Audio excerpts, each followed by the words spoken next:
Hello everyone, welcome back to the channel. Assessment year 25-26 के लिए finally ITR 3 को e filing portal पे enable कर दिया गया है। तो ITR 3 बेसिकली ऐसे लोगों के ऊपर एप्लीकेबल होता है जिनकी की salary, pension, share market, commodity, currency market में फ्यूचर एंड ऑप्शंस की ट्रेडिंग हो रखी है, इंट्राडे ट्रेडिंग हो रखी है, या फिर दोस्तों म्यूचुअल फंड और शेयर मार्केट में आपने इन्वेस्टमेंट किया था और आपको कैपिटल गेन की इनकम हो रखी है। तो इन सभी प्रकार के इनकम के लिए जो एक फाइनल फॉर्म होता है ITR का, वो होता है ITR 3, जिसमें कि आप सभी इनकम को रिपोर्ट कर सकते हैं। और बेसिकली यहाँ पे जो भी लॉसेस हो रखे हैं उसको भी आप रिपोर्ट कर सकते हैं। तो ITR 3 फाइल करने के लिए आपको बेसिकली इनकम टैक्स पोर्टल पे लॉगिन करना है। यहाँ पे आपको असेसमेंट ईयर 25-26 सेलेक्ट करना है, देन आपको ऑनलाइन मोड सेलेक्ट करना है, कंटिन्यू पे क्लिक करना है और यहाँ पर आपको स्टार्ट न्यू फाइलिंग पे क्लिक करना है, देन आपको इंडिविजुअल पे सेलेक्ट करना है और इसके बाद आपको कंटिन्यू पे क्लिक करना है और इसके बाद आपको यहाँ पे ITR फॉर्म सेलेक्ट करना है। तो ITR 3 आप सेलेक्ट करेंगे, प्रोसीड विथ ITR 3, देन आपको ओके पे क्लिक करना है, लेट्स गेट स्टार्टेड पे आपको क्लिक करना है। Taxable income is more than basic exemption limit और यहाँ पे देखिए आपको शेड्यूल सेलेक्ट करना है। तो जो आपके ऊपर शेड्यूल्स एप्लीकेबल है उसी को आप यहाँ पे सेलेक्ट करिए। जो शेड्यूल्स यहाँ पे मैंडेटरी है उसको आपको एज इट इज रहने देना है। जैसे यहाँ पे पार्ट ए मैंडेटरी होता है, इसका शेड्यूल 5A की जरूरत नहीं है आपको सेलेक्ट करना। इनकम में आप आएंगे तो यहाँ पे आपको अपने अकॉर्डिंग सैलरी की इनकम, हाउस प्रॉपर्टी की income, capital gain, mutual fund, share market से आप यहाँ पे शेड्यूल CG में 112A जिसमें कि लॉन्ग टर्म कैपिटल गेन के लिए आप रिपोर्टिंग कर सकते हैं, ये सारे शेड्यूल्स को आप हटा दीजिए। यदि आपके ऊपर वर्चुअल डिजिटल एसेट, यदि आपने क्रिप्टो में भी इन्वेस्टमेंट कर रखा है तो आप शेड्यूल वीडियो को सेलेक्ट कर सकते हैं, ठीक है। और यहाँ पे दोस्तों income from other sources, schedule SI आपको सेलेक्ट करना है, बाकी ये सारे शेड्यूल्स आप अनचेक कर सकते हैं, ठीक है। और यहाँ पे दोस्तों आपको क्या करना है कि इनकम सेलेक्ट करने के बाद आपको बिजनेस एंड प्रोफेशन हेड में आना है। यहाँ पे देखिए बैलेंस शीट मैंडेटरी है, मैन्युफैक्चरिंग अकाउंट मैंडेटरी है, ट्रेडिंग अकाउंट, PL अकाउंट और यहाँ पर आपको शेड्यूल BP भी मैंडेटरी है। बाकी ये सारे शेड्यूल्स को आप छोड़ देंगे। यदि आपके ऊपर GST एप्लीकेबल रजिस्टर्ड आप हैं तो आप इसको सेलेक्ट कर सकते हैं, अदरवाइज इसको आप रहने देंगे, ठीक है। और यहाँ पर डेप्रिसिएशन वाले टैब में आप आएंगे तो यहाँ के कोई शेड्यूल्स आपको सेलेक्ट नहीं करनी है। डिडक्शन में आप आएंगे तो यहाँ पर यदि आप ओल्ड टैक्स रिजिम में अपनी ITR को फाइल कर रहे हैं उस केस में आपको जहाँ भी डिडक्शन क्लेम करना है आप यहाँ से सिलेक्शन कर सकते हैं, ठीक। और यहाँ पे शेड्यूल 6 है जो कि आपको मैंडेटरी है सेलेक्ट करना, ठीक है। और यहाँ पे टैक्स वाले सेक्शन में आएंगे तो ये सारे सेक्शन आपके लिए मैंडेटरी हैं, सिर्फ ये वाला सेक्शन आप हटा सकते हैं जो कि एम्प्लॉय स्टॉक ऑप्शन के लिए होता है। और इसके बाद अदर्स में आप आएंगे तो यहाँ पर आपके ये सारे शेड्यूल्स क्या हैं, मैंडेटरी हैं, ठीक है। और बाकी जो यहाँ पे मैंडेटरी ने उसको अनचेक आप कर दीजिए। जिसके बाद आपको कंटिन्यू पे यहाँ पे क्लिक करना है, देन आपको ओके पे क्लिक करना है। इसके बाद आपको पार्ट ए जनरल इंफॉर्मेशन में आना है और यहाँ पे आपको फाइलिंग स्टेटस सेलेक्ट करना है एंड देन आपको यहाँ पे ड्यू डेट सेलेक्ट करनी है। तो 31 जुलाई और एक्सटेंडेड नॉन ऑडिट केस के लिए आप यहाँ पे सेलेक्ट कर सकते हैं। अभी 31 जुलाई से 15 सितंबर डेट एक्सटेंड हो चुकी है और यहाँ पे 31 अक्टूबर जो है ऑडिट केस के लिए एप्लीकेबल है और 30 नवंबर दोस्तों अदर असेसी के लिए है, ठीक है। और यहाँ पे आपको फाइलिंग सेक्शन 139(1) सेलेक्ट रहने देना है। यहाँ पे इंपॉर्टेंट है दोस्तों 19B का पोर्शन। आप अपनी ITR को ओल्ड टैक्स रिजिम में या न्यू टैक्स रिजिम में फाइल करना चाहते हैं, उसके लिए आपको यहाँ पे सिलेक्शन करना है। तो यहाँ पे सबसे पहला ऑप्शन है कि method of opting out new tax regime for the current assessment year. Assessment year 25-26 में क्या आप न्यू टैक्स रिजिम से ऑप्ट आउट करना चाहते हैं? तो इसमें देखिए आपको दो आंसर देनी है, आंसर सेट A और सेट B। सेट B दोस्तों ऐसे लोगों के ऊपर एप्लीकेबल है जिनकी कोई भी बिजनेस और प्रोफेशन से इनकम नहीं है, वो अपने इसी ITR में ही ओल्ड टैक्स रिजिम और न्यू टैक्स रिजिम को इजीली सेलेक्ट कर सकते हैं। यदि आप सेट B को सेलेक्ट करते हैं तो यहाँ पे आप देख सकते हैं कि आपको फॉर्म 10 IEA के लिए कोई भी यहाँ पे डिक्लेरेशन नहीं मांग रहा है। यदि आपको अपनी ITR न्यू टैक्स रिजिम में फाइल करनी है करंट असेसमेंट ईयर के तो आप नो पे सेलेक्ट करेंगे और यदि आपको ओल्ड टैक्स रिजिम में फाइल करना है तो आप यस पे सेलेक्ट करेंगे। अब दोस्तों यहाँ पे सेट A में आते हैं कि यदि आपकी बिजनेस और प्रोफेशन से इनकम है, जैसे F&O के लॉसेस हो गए, इसके बाद अदर बिजनेस आपकी इनकम है जिसके लिए आप ITR 3 को फाइल कर रहे हैं, तो उस केस में दोस्तों यहाँ पे फॉर्म 10 IEA का देखिए ऑप्शन निकाला गया है। यदि आप अपनी ITR को ओल्ड टैक्स रिजिम में फाइल करना चाहते हैं तो आपको फॉर्म 10 IEA सबसे पहले सबमिट करना पड़ेगा, तभी आप ITR को फाइल कर पाएंगे, ठीक है। तो यहाँ पे आप ऑप्शन सेट A को जब सेलेक्ट करते हैं तो देखिए सेट A में आपको पहले पूछता है कि क्या आप असेसमेंट ईयर 24-25 मतलब लास्ट ईयर आप न्यू टैक्स रिजिम से ओल्ड टैक्स रिजिम में स्विच किए थे फॉर्म 10 IEA फाइल करके। यदि दोस्तों आपका आंसर यस है, ठीक है, तो आप इस पे सेलेक्ट करेंगे और आपको असेसमेंट ईयर 24-25 के यहाँ पे डेट मेंशन करनी है फॉर्म 10 IEA की, यहाँ पे एक्नॉलेजमेंट नंबर मेंशन करना है। और डिस्क्रिप्शन में आपको ऑप्शन की ट्रेडिंग, फ्यूचर एंड ऑप्शंस या फिर फ्यूचर की ट्रेडिंग आप यहाँ पे इंटर कर सकते हैं। आपको फिर सेव पे क्लिक करना है। इसके बाद दोस्तों बैंक की डिटेल्स में आप आएंगे और यहाँ पे आपको एक बैंक जो है सेलेक्ट करना है जो कि प्री वैलिडेटेड होना चाहिए, जिसमें कि आपकी कोई भी रिफंड होगी तो क्लिक होगी। इसके बाद आपको कंफर्म पे क्लिक कर देना। इसके बाद सेकेंड शेड्यूल आता है बैलेंस शीट का, इसको आपको सेलेक्ट करना है, ओके पे करना है। और यहाँ पे आपको एफएनओ के केस में, इंटरडे के केस में आपको बैलेंस शीट एक नॉर्मल अपनी प्रिपेयर करनी होती है। आपको यहाँ पे सोर्सेस ऑफ फंड में आना है, इसके बाद आपको एडिट पे क्लिक करना है। यहाँ पे आपको प्रोप्राइटरशिप फंड में जाना है और इसके बाद आपको यहाँ पे कैपिटल मेंशन करनी है कि आपने एफएनओ की ट्रेडिंग, इंटरडे ट्रेडिंग में कितनी कैपिटल आपने इन्वेस्ट की थी। तो दोस्तों एक बेसिक अपनी बैलेंस शीट आप तैयार कर लें, ठीक है, जिसमें कि कैपिटल हो गया और आपको एफएनओ में लॉसेस वगैरह हो गए तो वो आप यहाँ पे रिपोर्ट करें, ठीक है। तो यहाँ पर देखिए आपको अपनी कैपिटल रिपोर्ट करनी है बैलेंस शीट प्रिपेयर करने के बाद, ठीक है। और एडवांसेस में भी आप आएंगे तो यहाँ पे भी आपको कोई एक्शन नहीं लेना। इसके बाद आपको यहाँ पे सेलेक्ट कर देना सेव पे। आप आएंगे एप्लीकेशन ऑफ फंड पे और यहाँ पे आपको एडिट पे क्लिक करना है। आप यहाँ पे सिंपली चले आओगे इन्वेस्टमेंट वाले सेक्शन में और यहाँ आने के बाद आपको लॉन्ग टर्म इन्वेस्टमेंट और शॉर्ट टर्म इन्वेस्टमेंट, ये दो इन्वेस्टमेंट आपको मिलते हैं। तो यहाँ पे बेसिकली यदि आपकी कोई भी इक्विटी शेयर्स, म्यूचुअल फंड्स में इन्वेस्टमेंट है 31 मार्च को उसकी वैल्यू है तो आप यहाँ पे इंटर कर सकते हैं। प्रीफरेंस शेयर्स और डिवेंचर्स में इन्वेस्टमेंट है तो उसकी वैल्यू को आप यहाँ पे इंटर कर सकते हैं, ठीक है। इन्वेस्टमेंट के बाद आपको करेंट एसेट्स में आना है कि आप यहाँ पे कैश इन हैंड का अमाउंट मेंशन करिए और बैंक में कितना बैलेंस है 31 मार्च को वो मेंशन कर सकते हैं और यहाँ पे सिंपली आपको सेव पे क्लिक करना है। इसके बाद आपको मैन्युफैक्चरिंग अकाउंट में कुछ नहीं करना है, ये ऐसे लोगों के ऊपर एप्लीकेबल है जो कि मैन्युफैक्चरिंग बिजनेस में इन्वॉल्व है। यहाँ पे आपको कोई भी स्टेप्स कंप्लीट नहीं करना है, ठीक है। इसके बाद आपको ट्रेडिंग अकाउंट वाले शेड्यूल में आना है और यहाँ पे आपको रेवेन्यू फ्रॉम ऑपरेशन में जाना है और इसके बाद आपको यहाँ पे एडिट पे क्लिक करना है। एफएनओ के केस में आपको यहाँ पे टर्नओवर रिपोर्ट करनी होती है तो यहाँ पे सेल्स वाले सेक्शन में जाएंगे और अदर ऑपरेटिंग रेवेन्यू में आपको आना है। यहाँ पे ऐड अनदर पे क्लिक करना है और यहाँ पर nature of other operating revenue में फ्यूचर एंड ऑप्शंस की ट्रेडिंग यहाँ पे मेंशन कर सकते हैं और इसके बाद यहाँ पे अमाउंट को आपको मेंशन करना है। तो जो स्टेटमेंट आप ब्रोकर की वेबसाइट से डाउनलोड करते हैं उसमें यहाँ पे सेल वैल्यू दी हुई होती है। ये सेल वैल्यू का टोटल आपको इंटर नहीं करना। यदि आप टोटल सेल वैल्यू इंटर करेंगे तो उस केस में हो सकता है कि आप ऑडिट के दायरे में आ जाए, क्योंकि ये सेल वैल्यू काफ़ी ज़्यादा होती है और इसका टर्नओवर जो निकलता है वो एब्सोल्यूट बेसिस पे निकलता है। तो यहाँ पे आप लास्ट टाइम में आएंगे और यहाँ पे आपको एब्सोल्यूट टर्नओवर निकाल लेना है, ठीक है। और ये आप जो है सबसे लास्ट में आप टर्नओवर का टोटल कर लीजिए, ये आपका टर्नओवर है जो कि आपको रिपोर्ट करना होता है। और यहाँ पर जो सेल फिगर है इसमें अमाउंट मेंशन करना है। सेल्स की फिगर रिपोर्ट करने के बाद आपको यहाँ पे सेव पे क्लिक करना है। इसके बाद आपको परचेसेस में आना है और यहाँ पर आपको टोटल परचेस का अमाउंट मेंशन करना है।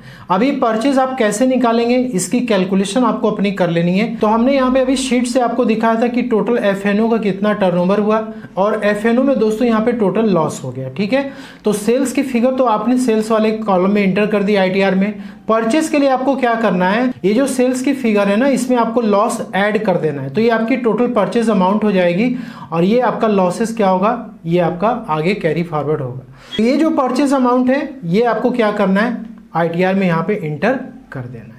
तो इंट्राडे का यदि आपका कोई है ट्रांजेक्शन तो यहाँ पे उसका टर्नओवर मेंशन करेंगे जो कि आपको यहाँ पे अपनी शीट से ही आपको मिल जाएगा। यहाँ पे देखिए रियलाइज P&L में आपको फ्यूचर एंड ऑप्शन शो कर रहा है, इसी तरीके से आपको इंट्राडे भी शो करेगा। तो इंट्राडे की रिपोर्टिंग आप कर सकते हैं, ठीक है। तो यहाँ पर आपको इंट्राडे का टर्नओवर मेंशन करना है। यहाँ पे जो भी आपके लॉसेस हो रखे हैं इंट्राडे में या फिर प्रॉफिट हो रखा वो उसकी फिगर आपको यहाँ पे मेंशन करनी है। देन आपको कंफर्म पे क्लिक करना है। इसके बाद आपको प्रॉफिट एंड लॉस वाले शेड्यूल में आना है।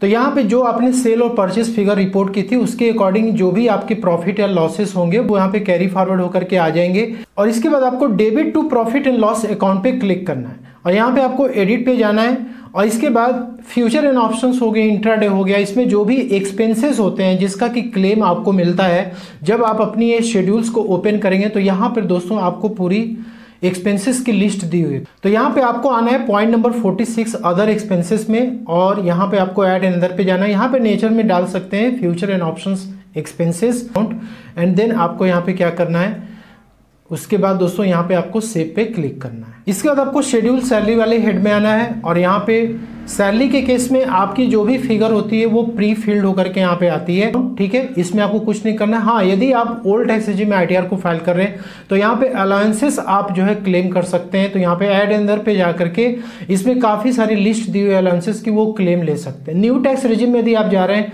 तो यहाँ पे दोस्तों आपको मैक्सिमम अलाउंसेस अलाउ नहीं है, सिर्फ travelling allowance, convince allowance, daily allowance वो आप यहाँ पे एंटर कर सकते हैं, ठीक है। और उसके बाद फिर आपको यहाँ पे सेव पे क्लिक करना है। तो यहाँ पे सैलरी के जो भी फिगर आप लेंगे और इसके बाद और जो अलाउंसेस आपने क्लेम किया वो आपकी माइनस हो जाएगी। इसके बाद दोस्तों यहाँ पे आपको स्टैंडर्ड डिडक्शन 75,000 का न्यू टैक्स रेजिम में मिलता है, ओल्ड में जाएंगे तो 50,000 का, और यहाँ पे income chargeable under the salary आती है। इसके बाद आपको कंफर्म पे क्लिक करना है। इसके बाद आपको आना है हाउस प्रॉपर्टी शेड्यूल में। तो यहाँ पे न्यू टैक्स रेजिम में हाउस प्रॉपर्टी के केस में आपको इंटरेस्ट ऑन होम लोन का बेनिफिट मिलता है, लेकिन आपको यहाँ पे रेंटल इनकम रिपोर्ट करनी होती है। आप हाउस प्रॉपर्टी सेक्शन में जाएंगे, यहाँ पर आपको एडिट बटन पे क्लिक करना है। यहाँ आपको अपनी प्रॉपर्टी की डिटेल्स प्रॉपर देनी है। यहाँ पे दोस्तों ओनर ऑफ प्रॉपर्टी है, सेलेक्ट करना है आपको। तो यहाँ पे यदि आप सेल्फ हैं तो सेलेक्ट कर सकते हैं, हस्बैंड वाइफ हैं तो ज्वाइंट में भी सेलेक्ट कर सकते हैं। यहाँ पे देखिए आपको पूछ रहा है कि क्या ज्वाइंट में है या नहीं है, इसके अकॉर्डिंग आप सिलेक्शन कर लीजिए। यहाँ पे देखिए टाइप ऑफ प्रॉपर्टी है तो लेट आउट का ही बेनिफिट आप न्यू रेजिम में ले सकते हो। यहाँ पर आपको रेंटल इनकम मेंशन करनी है। इसके बाद यहाँ पे आपको 30% का स्टैंडर्ड डिडक्शन मिल जाता है। इसके बाद जो भी आपने होम लोन का बेनिफिट जो आपने लोन लिया हो उसका इंटरेस्ट ऑन कैपिटल यहाँ पे आप ऐड अंदर पे जा करके पूरी डिटेल्स आपको फिलअप करनी पड़ती है। इसके बाद आपका इंटरेस्ट भी यहाँ पे अपडेट हो जाता है, ठीक है। इसके बाद करने के बाद आपको सेव पे क्लिक करना है। इसके बाद आपको शेड्यूल बीपी पे सेलेक्ट करना है। यहाँ पे देखिए आपकी जो इंट्राडे की यदि लॉसेस होगी जो आपने क्लेम किया होगा या फिर जो प्रॉफिट होगी वो आपकी सेपरेटली यहाँ पे मेंशन हो जाती है, और जो आपके एफएनओ के लॉस होंगे वो आपके सेपरेटली यहाँ पे मेंशन हो जाएंगे, ठीक है। यहाँ पे आपको सिंपली यहाँ पे कंफर्म पे क्लिक कर देना है। और इसके बाद अब आपको आना है कैपिटल गेन शेड्यूल में। तो यहाँ पे दोस्तों ओके पे क्लिक करना है। और इसके बाद आपको शॉर्ट टर्म और long term capital gain, property हो, शेयर मार्केट हो, म्यूचुअल फंड हो, आप सभी की रिपोर्टिंग कर सकते हैं। तो इसे मान लीजिए आपको शेयर मार्केट में शॉर्ट टर्म कैपिटल गेन हो रखी है तो आप इस पर क्लिक करेंगे। और यहाँ पे आपको पॉइंट नंबर 311A में आना है। देन आपको यहाँ पे ऐड अंदर पे जाना है और यहाँ पे आपको सेलेक्ट करना है 311A।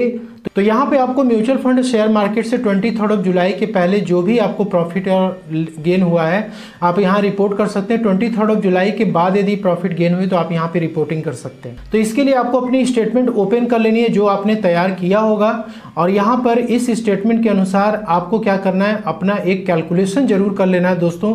तो यहाँ पे जैसे आपको 23 जुलाई के पहले कितनी बाई वैल्यू थी, कितनी सेल वैल्यू, 23 जुलाई के बाद कितना आपने बाई किया था, कितना सेल किया था, ये आपकी टोटल गेन आ जाती है। और इसके बाद इससे रिलेटेड आपको कुछ एक्सपेंसेस भी यहाँ पे क्लेम करने को मिलते हैं, तो आपको एक्सपेंसेस भी टोटल कर लेना है। इसके बाद इसमें दोस्तों STT आपको हटा देना है क्योंकि इसका आपको यहाँ पे क्लेम नहीं मिलता है। तो प्रोपोर्शनेट बेसिस पे आपको 23 जुलाई के पहले, 23 जुलाई के बाद ये एक्सपेंसेस भी आपको सेपरेट करना है। तो जो शीट आपने प्रिपेयर की उसके अकॉर्डिंग यहाँ पे आपको सेल डालना है, यहाँ पे आपको परचेस कॉस्ट डालना है, और इसके बाद यहाँ पे आपको एक्सपेंसेस इंटर करना है। तो ये आपकी टोटल गेन क्या होगी, कैलकुलेट हो जाएगी। इसी तरीके से आपको 23 जुलाई के बाद का अपडेट करना है। यहाँ पे आपके गेन और लॉस कैलकुलेट होकर के आ जाएंगे। यहाँ पे आपको सेव पे क्लिक कर देना है। Short term capital gain update करने के बाद अब आपको यहाँ पे F नंबर पॉइंट में आना है और यहाँ पे आपको पीरियड वाइज जो है अपना गेन स्पेसिफाई करना है। यहाँ पे आपको कंफर्म पे क्लिक करना है। तो आपको लॉन्ग टर्म कैपिटल गेन यदि हो रखी है तो आपको ये वाला शेड्यूल सेक्शन 112A पे क्लिक करना है। यहाँ पे आपको ओके पे जाना है। इसके बाद आपको ऐड अंदर पे जाना है और यहाँ पर आपने सिक्योरिटी कोड 31 मार्च 2018 के बाद सेल किया हुआ है। यहाँ पे देखिए आपको दो डेट्स मिलता है, 23 जुलाई के पहले, 23 जुलाई के बाद। तो आप सेलेक्ट करेंगे और यहाँ पर आपको टोटल सेल वैल्यू क्या रही है, जैसे आपने शॉर्ट टर्म के केस में रिपोर्टिंग की थी, कॉस्ट ऑफ एक्विजिशन कितना रहा है और दोस्तों कितना एक्सपेंसेस वगैरह आपके चार्जेस हुए थे वो एक्सपेंसेस आपको मेंशन करना, देन आपको सेव पे क्लिक करना है।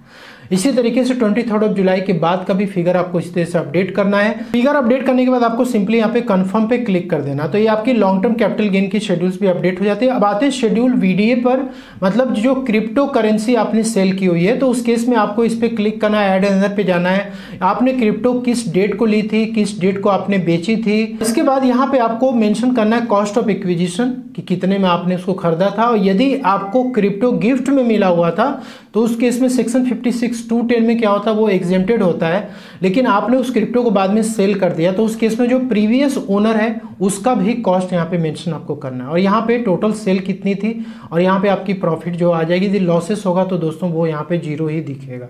और यहाँ पर आपको कैपिटल गेन हेड में इसको सिलेक्शन करना होता है क्योंकि उसी में टैक्सेबल होता है। इसके बाद आपको यहाँ पे सेव पे क्लिक करना है, आपको यहाँ पे कन्फर्म पे क्लिक करना है। इसके बाद अदर सोर्सेस में आपकी जितनी भी सेविंग, एफडी, डिविडेंड की इनकम, ये आपकी प्री फिल्ड होकर के डेटा आ जाता है। आपको यहाँ पे कुछ इंटर करने की जरूरत नहीं पड़ती है, आपको सिंपली यहाँ पे कंफर्म पे क्लिक करना है अदर सोर्सेस में। और बाकी CYLA, BFLA, CFL, AMTC दोस्तों इसमें आपको कुछ नहीं करना, आप बस क्लिक करेंगे और इसको आप कंफर्म करेंगे क्योंकि ये जो ऊपर के शेड्यूल्स आपने अपडेट किया उसी के अकॉर्डिंग ये अपडेट होता रहता है। ठीक, अब आपको यहाँ पे क्या करना है, शेड्यूल SI को आपको क्लिक करना है और इसको आपको कंफर्म करा लेना, क्योंकि आपके जितने भी क्रिप्टो है, कैपिटल गेन की इनकम है, उस पर स्पेशल रेट से टैक्सेस लगते हैं। इसलिए आप जब तक इसको क्लिक नहीं करेंगे तब तक स्पेशल रेट अप्लाई नहीं होगा। आपको यहाँ पे सिंपल कंफर्म पे क्लिक कर देना। इसके बाद शेड्यूल 6A में आप आते हैं तो न्यू टैक्स रेजिम में आपको यहाँ पे 80/62 का बेनिफिट मिलता है यदि आप एक सैलरीड एम्प्लॉई हैं। तो दोस्तों यहाँ पे चैप्टर 6A में आप आते हो तो यदि आपने ओल्ड टैक्स रेजिम में सिलेक्शन किया हुआ है तो आपको यहाँ पे 80C, 80CCC इन सारे डिडक्शंस आपको मिल जाते हैं, ठीक है। लेकिन आपने न्यू टैक्स रेजिम सेलेक्ट किया तो सिर्फ 80CCD2 का बेनिफिट आपको मिलता है। यहाँ पे एडिट पे आप जाएंगे, यहाँ अमाउंट मेंशन करेंगे, देन आपको सेव पे क्लिक करना है। 80CCD2 जो आपकी फॉर्म 16 में दी होगी अमाउंट, वो आपको यहाँ पे एंटर करनी होती है, ठीक है। और बाकी ओल्ड रेजिम में यदि आप कर रहे हैं तो मैंने आपको जैसे जितने भी डिडक्शंस का आपको शेड्यूल दिखाया था सेलेक्ट करने के लिए, वो आपको सेलेक्ट करना है, तभी आप यहाँ पे दोस्तों एडिट पे जाकर के अमाउंट को इंटर कर सकते हैं, अदरवाइज ये इंटर नहीं करने देगा। तो यहाँ पे आपके केस में जो भी डिडक्शंस एप्लीकेबल है वो आप क्लेम कर सकते हैं। यहाँ पे आपको सिंपली कंफर्म पे क्लिक करना है और इसके बाद आपको computation of total income part B TTI में इस पर क्लिक करके अपनी टोटल इनकम की कंप्यूटेशन चेक कर सकते हैं। टैक्सेस पेड शेड्यूल्स में आपने कितना tax, advance tax, self assessment tax, TDS वगैरह की फिगर वो आप यहाँ पे चेक कर सकते हो। इसका पार्ट बी TTI में आपको आना है और यहाँ पर आपकी ये पूरी कैलकुलेशन हो जाती है कि आपके ऊपर कितना टैक्सेस और पे करना है, कितना आपका रिफंड आ रहा है, इससे आप यहाँ पे अमाउंट देख सकते हो। इसके बाद आपको यहाँ पे सिंपली कंफर्म पे क्लिक करना है और दोस्तों आपको क्या करना, प्रोसीड टू वेरिफिकेशन पे क्लिक करना है। देन उसके आगे का स्टेप्स मैं समझता हूँ कि आपको आता होगा कि आप सिंपली यहाँ पे वेरिफिकेशन वाले टैब पे क्लिक के वैलिडेट करिए ITR को, देन ITR को आप फाइल करिए। आशा करता हूँ कि आपको वीडियो में दी गई जानकारी पसंद अच्छी लगे तो लाइक शेयर जरूर करें। मिलते हैं next video. Thank you so much.